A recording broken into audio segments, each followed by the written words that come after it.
गुरुवर का जन्मदिन आया है, जन जन में खुशियाँ लाया है। शुभ दिन है ये मंगल घड़िया, बड़े भाग्य से गुरु को बधाया है। पैसठीय जाप आराधिका समता शिरोमणि परम पूज्य किरण सुधा जी महाराज साहब के चरणों में मेरी भाव भरी वंदना। आज मैं किरण सुधा जी महाराज साहब के जन्मदिन के अवसर पर दो शब्द बोलना चाहती हूँ। अजब का नजारा लगता है, स्वर्ग से प्यारा लगता है। जब किस्मत का ताला खुलता है तब जन्मदिन मनाने का सौभाग्य मिलता है, जन्मदिन मनाने का सौभाग्य मिलता है। ऐसा सौभाग्य इस साल हम कोल्लार वासियों ने पाया है। गुरनी मैया के आगमन से हमारे कोल्लार की बगिया खिल उठी है। मारासा के बारे में जितना बोलूं उतना कम है। मारासा का जन्म 1 मई 1955 में अकोला डिस्ट्रिक्ट के तांदड़ी गांव में हुआ।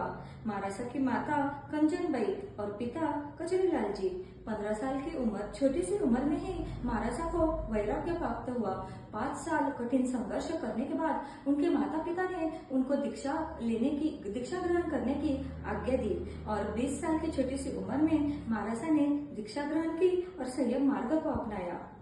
उनके गुरु कर्नाटक गजकेशरी घोर तपस्वी गणेशमल जी मारासा और गुरनी मैया महाराष्ट्र प्रवर्तिनी प्रभाकर जी मारासा।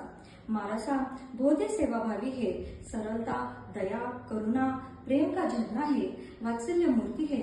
मारासा के ज्ञान के गहराई की तो बात ही निराली है। आगम शास्त्र, थोकड़े, ज्योतिषशास्त्र, वास्तुशास्त्र, न्यूमेरोलॉजी, इन सब का ज्ञान है। उसी के साथ अनेक भाषाओं में भी निपुण है, इंग्लिश, हिंदी, मराठी, गुजराती, संस्कृत, प्रकृत। आज 70 साल की उम्र में मारासा की साधना आराधना बहुत ही गहरी है। आड़ा आसन तो मानो पता ही नहीं है। अपने छोटे साथी वृंद का मारासा बहुत ही ध्यान रखते हैं, उनके तपस्या में सहयोग देते हैं, उनके पारने की मारासा साका पहुंचाते हैं। तभी तो तब संपन्न होता है। समंदर इतनी गहरी तो आपकी उदारता है, समंदर इतनी गहरी तो आपकी उदारता है। अज्ञान को मिटाकर ज्ञान का दीपक आपने जलाया है। ज्ञान से बड़ा कोई दान नहीं, गुरु से बड़ा कोई पानी नहीं। दिल से मेरी दुआ है कि सदा खुश रहो आप, मिले ना कोई गम जहाँ भी रहो आप। जीवन जिसका नंदनवन है, ऐसे किरण सुधा जी महाराज साहब के जन्मदिन के अवसर पर शत शत अभिनंदन है, शत शत अभिनंदन है। जय जिनेंद्र।